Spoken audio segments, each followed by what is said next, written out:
Ma'am, ma'am, Ma'am Adele, pasensya na po talaga pero kailangan ko na po mauna sa inyo. Uuwi na po ako, ma'am. Napakasakit po talaga ng tiyan ko. Pasensya na po talaga, ma'am. Yan ang daing ni Randy sa kanyang guro, si Ma'am Adele. Agad namang gumawa ng paraan ng kanyang teacher.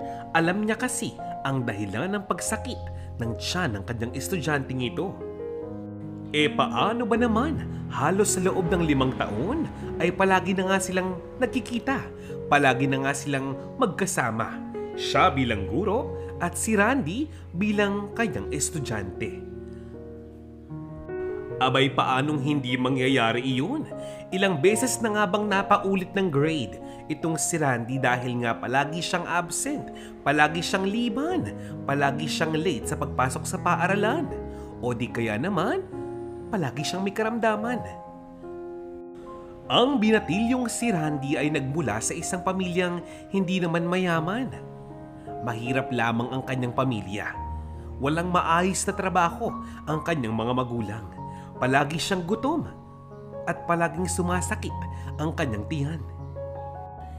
Isang umaga, nang dumaing muli itong si Randy, tinawag siya ng kanyang teacher Adele at sinabing magtungo muna siya sa kantin at binigyan niya ito ng 20 pesos.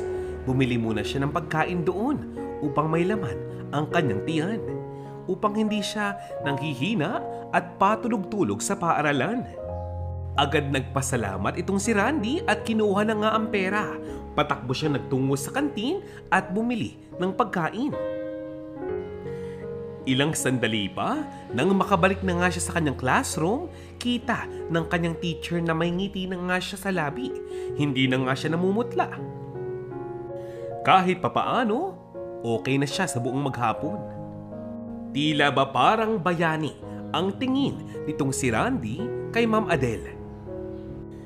Isang taong handa siyang tulungan sa panahon ng pangangailangan. Subalit, hanggang kailan siya aasa sa tulong ng kanyang guro? Ano nga bang ganap ng kanyang pamilya? Ano nga bang ginagawa ng kanyang mga magulang? Bakit ganito ang kanilang pamumuhay? Hindi naman araw-araw ay gutom itong si Randy tuwing papasok siya ng eskwelahan. May mga pagkakataong okay naman siya. Normal naman ang kanyang mga araw. Lalo na kung nasa bahay nila ang kanyang ama. Galing itong trabaho at laging may dalang pera, bigas at delata. Kaya nga lang, sa pagkakataong umalis ito, asahan na nga nila, linggo o halos 1 buwan pang lilipas bago siya muling umuwi. Ang kanyang ina, labandera. At katulad nga ng alam nyo, kapag walang lalabahan, walang pera. Pag walang pera, walang kakainin. Sa panahong halos lahat ng kanyang kapitbahay ay may pag-aaring washing machine na, ano pang aasahan mo sa isang labandera? Sa makatuwid ay wala. Kaya naman si Randy bilang panganay sa 3 magkakapatid, nais niyang makatapos ng pag-aaral. Kaya kahit papaulit-ulit siya ng grade, kahit pa nahihirapan siya, pipilitin niya raw para sa kanyang pamilya. Pero kung iisipin mo, sa hirap ng buhay ngayon, paanong tumagal sa pag-aaral? Paanong nakakabalik ng eskwelahan ang batang ito? Walang iba kundi sa tulong ni Ma'am Adele. Nang dahil kay Ma'am, nagagawa niyang makapasok ng paaralan. Minsan kasi, inaabutan siya ng perang pambaon. Kahit alam niyang hindi na ito sakop ng kanyang trabaho, ginagawa niya ito bilang tulong. Itong si Ma'am Adele, hindi lamang mabait, napakaganda pa at sadyang mabuti ang kanyang puso. Mahusay magturo at sadyang nakakatuwang pagmasdan at pakinggan. Lumipas pa ang 1, 2, 3 mga taon. Itong si Ma'am Adele, wala pa ring pinagbago. Siyempre, pati itong si Randy, mabuti pa rin ang kanyang pakikitungo sa lahat ng kanyang mga nagiging guro, lalong-lalo na kay Ma'am Adele. Ewan ko lang talaga sa inyo pero ako, naniniwala ako na kahit napakaraming guro dito sa ating bansa, hindi naman ganong kalaki ang kanilang kinikita. Pero ang trabahong ginagawa, nako, hindi mo nga matatawaran talaga. Subalit si Ma'am Adele, hindi iyon alintana. Palibhas ay nakakaluwag-luwag na nga sa buhay. Paano ba naman, ang kanyang napangasawa ay isa ring napakahusay na guro. Doon sa kabilang bayan, doon nagtuturo. Meron silang 2 anak at ang mga ito ay medyo malalaki na. Parehong nasa kanyang mga magulang. Doon sila sumasama. Bagamat palagi siyang abala, palagi siyang gumagawa ng paraan upang gampanan ang kanyang pagiging magulang, ang kanyang pagiging ina. Ang tanong, ano kayang nangyari na sa ina nitong si Randy? Abay hanggang sa ngayon, labandera pa rin siya. Minsan meron, mas madalas wala. Ang palagi niyang sabi sa kanyang mga kapitbahay ay hindi naman daw sa nang-aabuso na siya, subalit malaki talaga ang kanyang pag-asang tutulungan ni Ma'am Adele ang kanyang anak sa pag-aaral. May gagabay naman daw dito kaya okay na yun. Okay na yun. May mga pagkakataong si Ma'am Adele may konting oras. Binibisita niya ang bawat tahanan ng kanyang mga mag-aaral upang kamustahin din ang mga magulang nito. Lalo na kung ang bata ay hindi maayos sa eskwelahan. E di sa malamang, nagkakausap din si Ma'am Adele at itong mga magulang ni Randy. Isang araw ng linggo, pagkatapos niyang magsimba sa isang simbahang malapit sa bayan, napadaan sa bahay ni Randy itong si Ma'am Adele. Kaya lang, wala ang kanyang ama. Ang nakausap ng kanyang guro ay ang kanyang ina. Tinatanong ni Ma'am Adele kung ano nga ba talaga ang trabaho ng kanyang ama. Subalit, hindi sumasagot itong ina ni Randy. Ang sabi lamang niya, umaalis daw ito ng bahay at ilang araw pang lilipas, uuwi ito. May dalang pera, may dalang pagkain. Oh, di ba? Ang weird ng ganoon. Asawa mo, hindi mo alam ang trabaho? Aba, parang nakakapagtaka naman yata, hindi ba? Tuwing magtatanong kasi itong ina ni Randy ay palagi na lamang galit. Palagi na lamang sumisigaw at nagmumura itong ama ni Randy. Yun palagi ang kanyang tugon. Bakit daw ba? Kulang pa raw ba ang bigas? Kulang pa raw ba ang kanyang bitbit na pagkain? Bakit puro pa tanong? Imbis na magpasalamat na lamang daw tanong pa ng tanong. Ilang araw pa ang lumipas, itong si Randy absent na naman sa eskwelahan. Bakit kamo? Dahil ang kanyang mga kapatid ang siyang may karamdaman. Walang mag-aalaga sa kanila. Abay nasa ng kanyang ina? Ayun, nangungutang, nag-ahagilap ng pera. Hindi maipaliwanag ni Ma'am Adele, subalit nang malaman niyang balitang ito, nang sumunod na araw, dumaan muna siya sa bahay ng estudyante niyang ito at nag-iwan ng kaunting gatas, pagkain at mga gamot. Bago nga tuluyang umalis ng bahay nitong si Randy, ang kanyang teacher, nag-iwan pa ito ng mga notes mula sa klaseng na miss ng kanyang estudyante. Hindi naman sa nagagalit na itong si Ma'am Adele, hindi naman sa pagod na nga siyang tumulong, subalit bakit parang ang mga magulang nitong si Randy ay hindi ganong karesponsable? Abay sa tagal ng panahon, wala pa rin pagbabago ang kanilang mga buhay? Walang kaplano-plano? Parang walang pagsisikap. Nakakaawa lamang ang mga bata. Malimit na ring magkasakit itong si Randy dahil nga kulang na nga sa sustansya ang kanyang katawan. Hanggang pati mga kapitbahay niya tumulong na rin sa kanya. Kadalasan, inaabutan sila ng lutong gulay.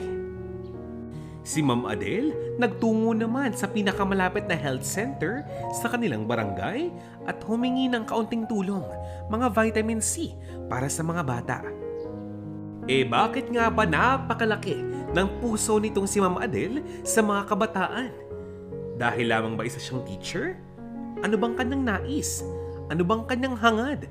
Bakit aabot sa puntong gagawin niya ang lahat ng mga bagay na ito para lamang sa mga batang, kung tutuusin, hindi naman niya kaano-ano? Ang kanilang bayan kasi ay lugar ng mga taong masyadong maraming bisyo, maging mga kabataan na aapektuhan. Tambay, adik, puro bisyo at alak, mga sugal. Ilang mga kabataan na nga ba doon ang maagang nagbuntis? Ilan sa mga ito, walang mga magulang. Laman ng gulo, laman ng away, paano ba naman lumalaking mga kriminal? Itong mismong mga bagay na ito ang ayaw ni Ma'am Adele na kahantungan ni Randy at ng kanyang grupo. Kaya nais niyang subukan na gawan ng paraan na ibahin ang landas ng buhay ni Randy kahit pasabihing teacher lamang siya nito. Subalit kahit pabukal ang puso nitong si Ma'am Adele, may limitasyon ang kanyang mga bagay na pwedeng gawin. May mga pagkakataong hindi siya pwedeng mangialam kahit pasabihing gusto niya at nais niya. Kahit pasabihing alam niya kung ano ang tama, hindi pa rin siya maaaring gumawa ng aksyon. Mabuti na nga lamang at sadyang napakalaki ng tiwala at respeto nitong si Randy kay Ma'am Adele. Palagi niyang sinusunod ang mga pakiusap nito, ang kanyang mga payo. At kapag kaya niya, araw-araw siyang pumapasok ng paaralan. Pinipilit niya, ginagawa niya ng paraan mismo. Kahit tinapay lamang ang baon. May mga pagkakataon naman na ang ibang mga kaguro nitong si Ma'am Adele, pinagsasabihan na siya na itigil na nga niya ang kanyang ginagawa dahil may mga magulang naman daw ang mga batang inaalagaan niya, tinutulungan niya. Hindi niya responsibilidad ang gawin pa ang mga iyon. Bakit nga ba hindi lamang siya mag-focus sa pag-aaral at pagtuturo sa mga kabataang iyon? Di ba nga, teacher siya? Ang palaging sagot itong si Ma'am Adele, bakit? Kapag teacher ka ba, teacher ka lang sa loob ng paaralan? Ibig sabihin hindi ka na guro paglabas nito? Ibig sabihin ba, mamahalin mo lamang at aalagaan ng mga estudyante mo kapag nasa loob ng paaralan, subalit paglabas doon ay wala na? Bali wala na lahat? Meron kasing mga guro talaga na walang pakialam sa buhay at puso ng mga estudyante. Ang mahalaga lamang sa kanila, sumasahod sila, nagkakapera sila at jumo-duty sila. So what kung gutom yung bata? So what kung wala siyang baon? Ang mahalaga, nagawa niya ang kanyang trabaho sa maghapon, okay na yun. Kaya naman pala, walang kalaman-laman kahit piso ang donation box sa loob ng opisina. Pero wag ka, minsan tumatambak ang mga online shopping, mga parcel ng mga teachers, mga umorder ng lipstick, umorder ng lip tint, ng make-up, mamahaling sapatos, sa mismong eskwelahan pa. Nire-receive ang mga ito. Pero hindi kaya magbigay ng kahit isang tinapay sa batang nangangailangan? Nako. Dati nga, merong pang nakasamaan ng loob itong si Ma'am Adele. Paano ba naman? Nakita niya ang isang estudyante niya sa kanyang advising class na umiiyak sa labas ng kanyang classroom. Bakit ka mo? Pinalabas siya ng isa pang teacher dahil lamang sa... pagkamalambagan naman ang kanyang estudyante na kumuha daw ng pagkain sa loob ng kanyang cabinet. Dahil ano? Dahil wala siyang pera? Dahil mukha siyang mahirap? Dahil sira ang kanyang sapatos? Madumi ang kanyang damit? At sira din ang kanyang bag? Dahil lang doon? At dahil lamang ba siya ang may pinakamalapit na upuan sa kanyang desk? Siya na ang dapat sisihin? Sigurado itong si Ma'am Adele na hindi ang batang iyon ang kumuha ng mga pagkain. Bakit? Dahil hawak niya ang supot na may pagkain na iwan pala ng teacher na iyon sa loob ng opisina. Balak niya sanang iabot pero wala. Nagkapahiyaan na. Di ba nga, ibinalik na nga nitong si Ma'am Adele ang pagkain ng teacher na iyon na nakasamaan niya ng loob. Alam niya na gutom ang bata. Alam niyang umiiyak ang bata. Alam niyang nakagawa siya ng pagkakamali. Pero hindi man lamang siya humingi ng tawad, ni hindi niya nga isinare ang pagkaing hawak niya sa batang iyon. Ang sabi ng isang teacher, hindi raw niya obligasyon na magbigay ng pagkain sa bawat estudyanteng makikita niya. Hindi raw siya bayani at hindi raw siya si Adele. Ang sabi naman ni Ma'am Adele, hindi naman niya kailangan tumulong sa iba dahil lang sa iyo ang kanyang trabaho. Hindi mo kailangan tumulong sa iba dahil yun ang iyong obligasyon. Gagawin mo to dahil yun ang tama. Diba? Lumipas pa ang ilang mga linggo. Yun pa rin ang topic sa loob ng opisina. Alam mo naman, may mga pagkakataong may mga guro talaga na palagi nagkukwentuhan. Chismisan. Alam mo na. Mga personal na usapan. Yung tipong may sariling group chat. Ganun. Minsan nga, sabi nung isa, alam mo, Ma'am, hindi naman sa nangingialam ako sa inyong issue, pero ako'y talagang hanga sa Ma'am Adele na yan. Akala mo kung makapagsalita ay mayaman. Alam naman nating pare-pareho na hindi sila mapera, hindi ba? Nagpapakabayani. Ang gusto ata, ipagpatayo ng sariling monumento. Sabi naman ng isa, may punto ka dyan, sir. May punto ka dyan. Diba? Yung pagtulong, hindi ipinipilit yan. Maya-maya pa, may huling sumabat. At ang sabi niya, mga ma'am, mga sir, mawalang galang na po sa inyo pero kung yun ang kanyang nais, pabayaan nyo na po. Personal niya po yung kagustuhan. Hanggat nagagawa niya ang kanyang trabaho ng maayos, wala tayong karapatang husgahan ang kanyang ginagawa. Bakit sir? Bakit ma'am? Pera niyo po ba ang ginamit sa pagtulong sa iba? Alam niyo po kung tutuusin, walang mali sa pagtulong. Yun ang kanyang gusto. Baka yun ang kanyang bokasyon. Yun ang nais niyang gawin sa buhay niya, edi pabayaan po natin. Para naman po sa inyo, para sa atin, kung wala tayong maiibigay na tulong, edi wala. Kung hindi kayo makakatulong sa iba, huwag na lang kayo magsalita ng hindi maganda, hindi ba? Hindi na nga tayo tumulong. Nang hamak pa tayo, di ba? Ilang mga linggo na nga lamang malapit na ang graduation day sa eskwelahan ngayon. Dahilan kung bakit medyo late nang umuwi ang mga teachers galing sa kanilang paaralan. Lahat sila ay napakaabala. Isang hapon, actually, malapit nang maggabi noon dahil halos alas 7 na. Habang pauwi ng kanyang bahay itong si Ma'am Adele, saglit siyang nagpa-load ng cellphone sa isang malapit na tindahan. At ang lugar na iyon, medyo madilim talaga kaya gamit niya ang kanyang cellphone bilang flashlight din sa daan. Nais nga sana niya na mag-send ng message sa kanyang asawa dahil malilate nga daw siya ng uwi. Kaya lang, walang signal. Napakahina ng signal. Itinaas na nga niya ang kanyang kamay, hawak ang kanyang telepono, subalit wala pa rin. Sa kanyang paglalakad, may narinig siyang ingay. Nilapitan niya iyon at ng kanyang matanaw, nakita niya mayroong dalawang lalaki na parang may ginagapos na kung ano.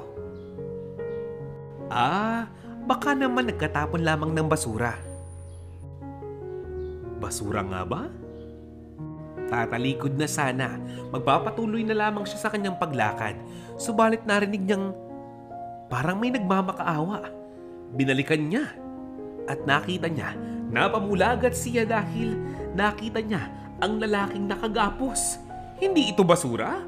Buhay na tao iyon. Nakagapos at puro sugat sa katawan, duguan. Nagmamakaawa. Kitang-kita niya nang barilin sa ulo ang lalaking ito. Napakalakas ng putok. Nangangatok ang kanyang mga tuhod nang makita iyon. Sa sobrang panghihina ay napaupo na nga lamang itong si Ma'am Adele dahilan upang makagawa siya ng ingay.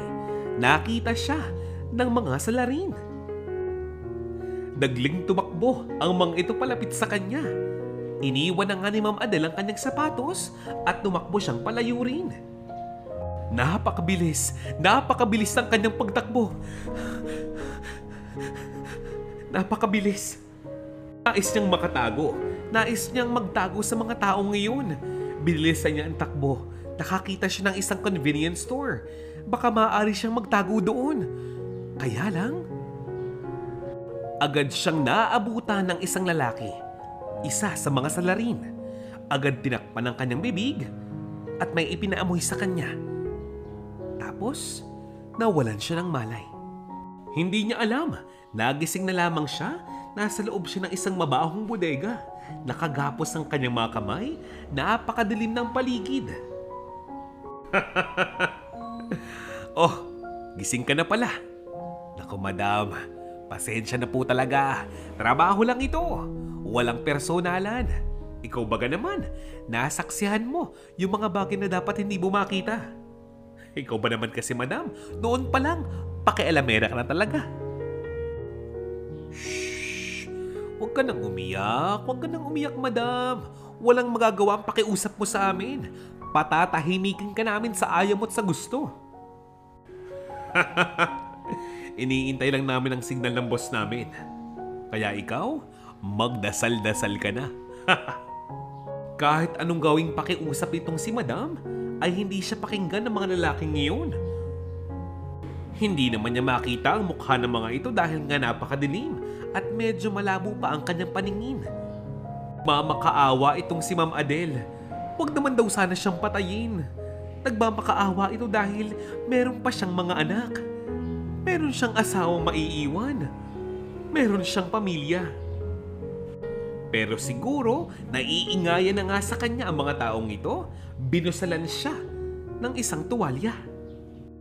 Tila ba napakahaba ng gabing iyon. Pakiramdam nga niya ay ilang oras na nga siyang nakagapos. Uhaw na nga ito. Pagod ang kanyang katawan galing trabaho tapos ito? Dito na nga ba magkatapos ang kanyang buhay? Ano bang ginawa niyang kasalanan sa mundo at nangyari ito sa kanya? Sa dinami-dami ng tao. Maya-maya, nakatulog ito. Pero hindi pa lumilipas ang ilang oras, nagising siyang muli dahil parang may humahawak ng kanyang binti. Dahan-dahang inaalis ang kanyang medyas. Hinahaplos-haplos ang kanyang binti. Paakyat sa kanyang hita. Siyempre, nagising na nga itong si madam. Sinipa niya kung sino man ang taong ngayon.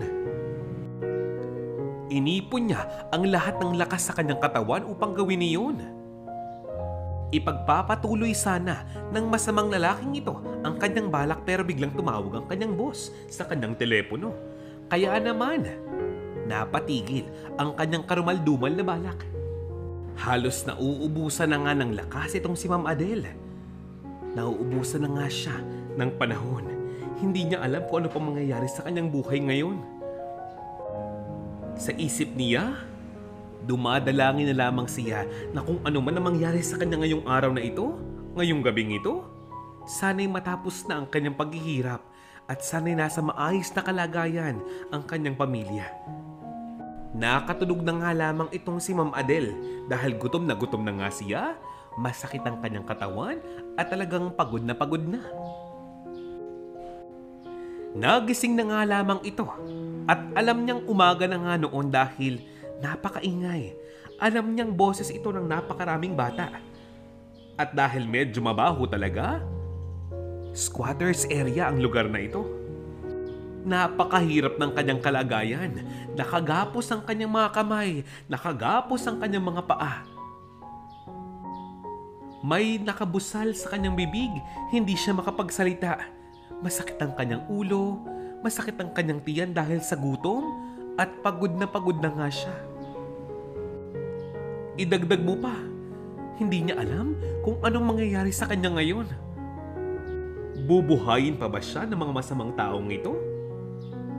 Ano pang kanilang hinihintay? Napakaraming tanong sa kanyang isipan. Nawalan siyang muli ng malay. Yun, ikalawang gabi na nga niya sa bodega ngayon. Alam niyang sobrang nagwo-worry na nga sa kanya ang kanyang pamilya. Nung parehong gabi na iyon, may pumasok muli na dalawang lalaki sa bodega ngayon. Alam niyang dalawa ito dahil sa paghakbang at tila ba nag-uusap ng bulungan ang mga ito. Palakas ng palakas sa mga hakbang. Ibig sabihin, palapit sila ng palapit. At ang sabi niya nga, maaaring ito na ang kanyang mga huling sandali. Pero yung isang lalaki ay bumalik sa pintuan. Parang may kausap daw ito sa telepono. Parang pinapagalitan ito. Parang ang sabi nga nito ay, lumayo ka rito. Huwag kang pupunta sa lugar na ito. Sinasabi ko sa'yo, tatamaan ka sa akin. Maya-maya pa yung cellphone naman ng isa pang lalaki ang tumunog. Agad silang umalis ang lugar na iyon. Siguro, may mas importante silang pupuntahan kumpara sa unahin ang pagkitil sa kanyang buhay. Sa katahimikan ng gabi, ilang sandali pa, may nagbukas muli ng pintuan ng bodega. Hindi niya alam subalit parang may kakaiba dahil ang bawat hakbang ng taong iyon na palapit sa kanya ay napakamarahan. Parang nag-iingat. Napakahina man ng kanyang pandinig, ng kanyang paningin at hindi man siya makapagsalita. Kahit gusto na nga niyang sumuko, ang pinangahawakan na lamang niya ay ang kanyang tiwala sa Panginoon. Dahan-dahang lumapit ang lalaki sa kanya. Nakahanda na ang kanyang sarili. Subalit nagtaka siya dahil sa paglakad palapit sa kanya ng taong ito, inalis ang kanyang busal sa bibig at bumulong sa kanya. Ma'am, gumising po kayo. Ako po ito, si Randy. Gumising po kayo, ma'am. Ililigtas ko po kayo. Ma'am, pasensya na po talaga. Patawarin niyo po ako kung ngayon lang po ko dumating. Tatay ko po ang dumukot sa inyo at kung hindi po ako nagkakamali ngayong gabi darating mga grupo nila. Papatayin na po kayo. Pero wag po kayong mag-alala. Itatakas ko po kayo, ma'am. Ma'am, lakasan niyo po ang loob niyo, ha? Nang maalis ni Randy ang tali sa kamay at paa ng kanyang teacher, tinulungan niya itong tumayo at makalabas ng bodega ngayon. Binuhat niya ang kanyang teacher at dinala sa pinakaligtas na lugar. At sabi niya nga rito, kapag kaya na nga ni Ma'am Adele tumakbo at makalayo, diretsuhin lamang daw niya ang daang ito. Kapag diretso niya, kahit anong iskinita, huwag niyang lilikuan dahil baka mamaya makasalubong pa niya ang mga kaibigan ng kanyang ama. Ang sabi naman ni Madam, Randy, Diyos ko Randy, maraming salamat sa iyo anak. Inaligtas mo ang buhay ko. Hindi ko alam kung paano kitang papasalamatan. Tatakbo na akong palayo, subalit paano ka? Baka maabutan ka nila, baka makita ka nila. Paano kapag nalaman nila mga ginawa mo? Baka madamay ka pa, anak. Baka saktan ka ng iyong ama. Anong gagawin mo? Sumama ka na sa akin. O kaya umuwi ka na sa inyo. Sige na. Ma'am, hindi po. Mali po kayo. Kayo po ang nagligtas ng buhay ko, ma'am. Kung hindi dahil sa inyo, siguro napariwara na ang buhay ko. Sa mga pagkakataong gusto ko na pong sumuko, nandiyan po kayo para sa akin. Mas naging magulang pa nga kayo kumpara sa mga magulang ko. Ma'am, maraming salamat po. Hindi ko man magawang masabi sa inyo yung mga bagay na yun noon. Gusto kong gamitin itong pagkakataon na ito. Nais ko pong maging ligtas kayo kaya mauna na po kayo. Susubukan kong kausapin pa yun ng mga magulang ko. Lalo na ang aking ama. Subalit kung hindi siya makikinig sa akin, kung hindi niya ako maunawaan, ako mismo ang magsusuplong sa kanya sa mga pulis. Sinabi ni Randy na ito palang kanyang ama ay napag-alaman niyang tauhan ng drug lord sa kanilang bayan. At yung lalaking nakita nga nitong si Ma'am Adele na pinatay, yung pala ay barangay captain ng bayan na iyon. Palibhasa ay nangingialam daw ito sa mga usapin ng droga. Iyon ang kanyang kinahantungan. Nang makita nga ni Randy na mabilis tumakbo ang kanyang teacher palayo, kahit papaano nakahinga na nga siya ng maluwag. Maya-maya pa, nagbalik si Randy sa bodega at doon nakita niyang muli ang kanyang ama. Alam ng kanyang ama na si Randy ang nagpatakas kay Ma'am Adele. Galit na galit ito. Binugbog at sinipa niya ang kanyang sariling anak. Pera na, naging bato pa. Yan pa ang sabi niya. Nakakaawa ang kinahantungan nitong si Randy. Pero alam mo ba, inipon niya ang kanyang lakas at pinilit niyang dumiretso sa police station at sinabi niyang may dinukot daw na isang guro ang kanyang sariling ama. Sinabi niya ang pangalan ni Ma'am Adele at agad namang naipablatter ng mga pulis ang kanyang ama. Sinubukang hanapin ng kapulisan ang kanyang ama subalit hindi ito matagpuan maging ang kanyang grupo. Ginalugad ng mga pulis ang mga squatters area nung parehong araw na iyon. Natagpuan nila ang tatay ni Randy na parating sa pinagtaguan nila kay Ma'am Adele. Agad itong nahuli ng mga pulis, pati na rin ang kanyang mga kabarkadang kasama sa kalokohan. Galit na galit ang tatay ni Randy at pinagmumura ang kanyang anak. Dapat daw hindi na ito binuhay pa. Matapos na madakip ang ama ni Randy, agad nilang pinuntahan ang bahay ng guro at gumawa nga sila ng report upang makasuhan ang ama ni Randy at ang grupo nito. Halos lumuluha naman si Ma'am Adele sa pagkapasalamat kay Randy at hinarap niya ang ama ni Randy. Ipagpatawad niyo po kung hindi ko po kayo magawang patawarin ngayon. Nang dahil po sa inyo at sa inyong grupo, munti ka na pong mawalan ng mga magulang ang aking mga anak. Munti ka na pong mawalan ng partner ang aking asawa. Munti ka nyo na pong sirain ang pamilya ko. Pagkatapos yung sirain ang sarili nyong pamilya, pinabayaan nyo mga anak nyo, ang asawa ninyo. Nakakaawa ang mga taong pinatay ninyo. Wala kayong mga puso. Dahil ano? Dahil lamang sa pera? Nagawa niyong mga bagay na ito? Manong, napakaraming pagkakataon na pwede mong baguhin ang mga ginawa ninyo pero hindi niyo ginawa. Anong klase kayong ama? Anong klaseng tao po kayo? Patawarin po ninyo ako subalit hindi ko po kayo magagawang patawarin. Hindi kahit kailan. Kakasuhan ko po kayo at ang grupo po ninyo. Yan ang saad ng guro. Makalipas pa ang ilang mga araw, magaling na ang mga sugat ni Ma'am Adele. Maayos na rin ang kanyang pag-iisip.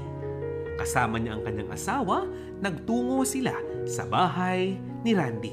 Kinausap ang mag-iina at muling nagpasalamat sa binatilyo.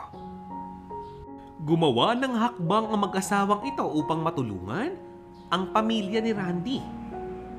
Dumulog sila ng tulong sa isang pribadong samahan upang mabigyan ng mas maayos na tahanan ang mag-ina. Binigyan ng negosyo ang ina ni Randy at nangako ang asawa ni Ma'am Adele na pag-aaralin nga nila sa kolehiyo. Oo, hanggang kolehiyo itong si Randy. Pinilit ni Ma'am Adele na hindi na nga makalabas ng kulungan ang ama ni Randy. Ito ay magsisilbing leksyon sa kanya.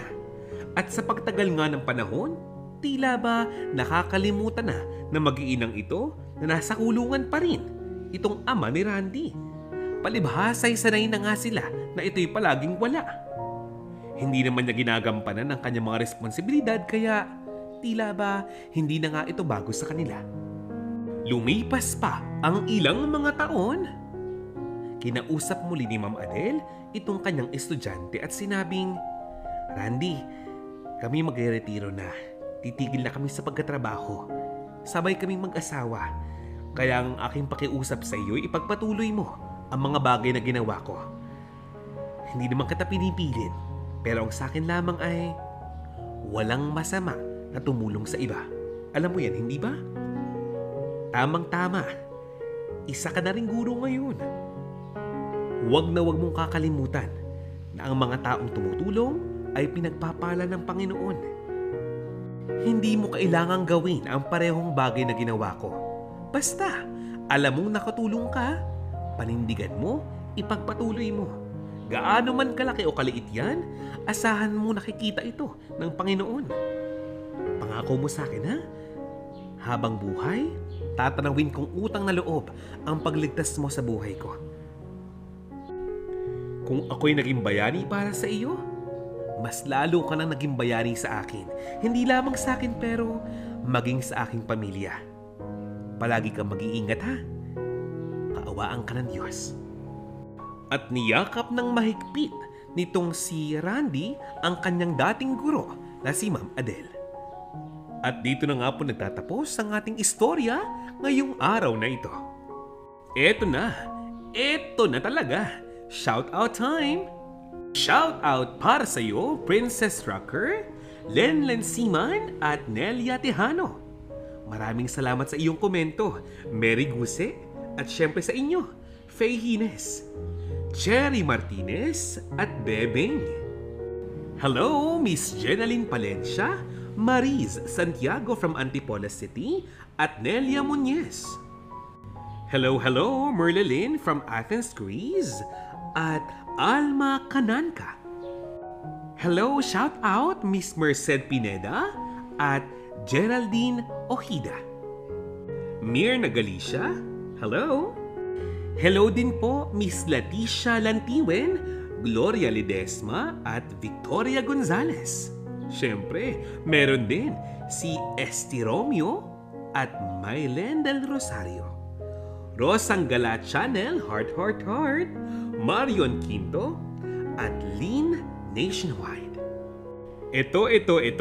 Last but not the least, Mr. Roberto Velez Villaflores. Maraming salamat po sa inyong pakikinig. Asahan nyo, basta makinig pa rin kayo hanggang birthday ninyo, babatiin ko kayo ulit. Get well soon po sa inyo. Asahan nyo, maniwala kayong gagaling pa kayo. Walang imposible sa Panginoon. Alam niyan, hindi ba? Di ba? Muli, maraming salamat po sa inyong pakikinig sa bawat istorya ng channel na ito. Gabayan po kayo ng Panginoon. Maligayang araw at paalam!